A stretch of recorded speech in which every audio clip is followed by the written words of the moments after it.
Hey everybody, welcome back. If you have ever dealt with a narcissist or you're just curious about what really makes them tick, you're in the right place. Today, I want to talk about something pretty interesting. What is a narcissist's biggest weakness? And trust me, once you know this, it changes everything about how you deal with them. So let's dive in. Now, on the surface, narcissists might seem invincible, right? They've got this air of superiority, like nothing can touch them. They walk around with their heads held high, acting like they're better than everybody else. But here's the thing, it's all an act. It's a mask. Behind that bravado is something much, much different. A narcissist's biggest weakness is their fragile ego.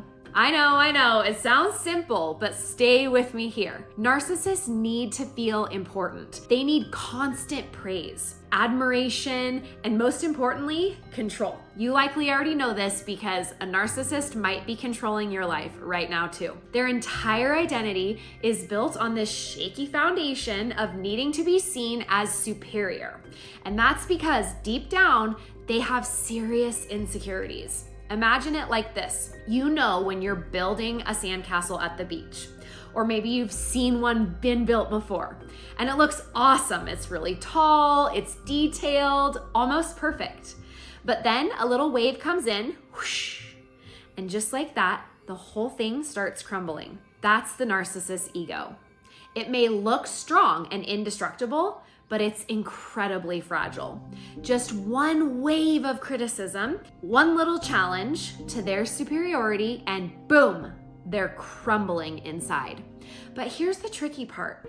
Unlike most people who can handle a little constructive criticism or even disagreement, a narcissist can't. They see any criticism, even the smallest one, as a personal attack. So they react in ways that seem over the top, either with rage, manipulation, or their very favorite, playing the victim. Have you ever pointed something out to a narcissist? Maybe you told them they were late or they didn't follow through on something, and suddenly it's like you've unleashed this monster. They either blow up in anger or twist the situation to make it seem like you were the one who did the something wrong. That's called narcissistic rage. It's their knee-jerk reaction to protect their fragile ego. It's almost like in their mind, they're thinking, how dare you point out that I'm not perfect? How dare you challenge my greatness? So they'll lash out to deflect attention away from the fact that they feel threatened or exposed, because that's their worst fear, being seen for who they really are, insecurities and all. Here's where it gets interesting though. Once you see that this is their weakness, their need for constant validation and their fear of being exposed, it changes how you handle them. You realize that a narcissist's power over you only works as long as you keep feeding their ego, as long as you keep playing by their rules. When you stop doing that, when you stop letting their opinion of you matter so much, it drives them crazy. They can't stand not being in control or not being the center of your attention. You ever get the silent treatment from a narcissist? It's a classic move. If you don't praise them or give them exactly what they want, they withdraw. They act like you don't exist. But here's the kicker. The silent treatment isn't actually about you, even though it feels like it is. It's about them regaining control.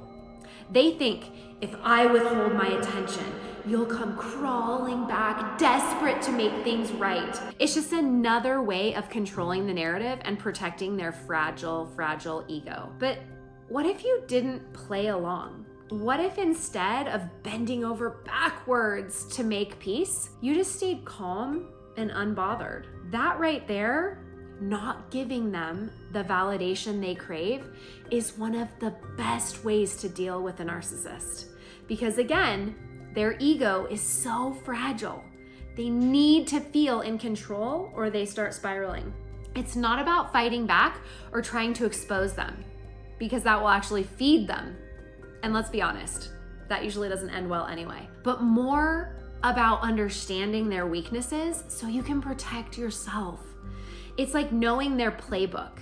You don't have to react to every little thing because now you see it for what it is, a defense mechanism for their fragile self-esteem. So the next time you're dealing with a narcissist and they're trying to push your buttons, just remember, underneath all that confidence and arrogance is a very fragile person, terrified of being exposed.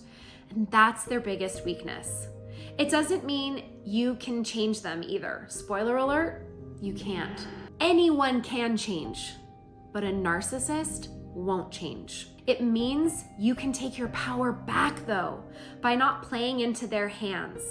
You can disengage, set boundaries, and most importantly, protect your own mental health. I hope this was helpful. If you found this video valuable, give it a thumbs up and hit that subscribe button for more content just like this. And hey, if you have any stories about dealing with a narcissist or questions about how to handle them, drop them in the comments below. I'd love to hear from you. Thanks for watching. See you in the next video.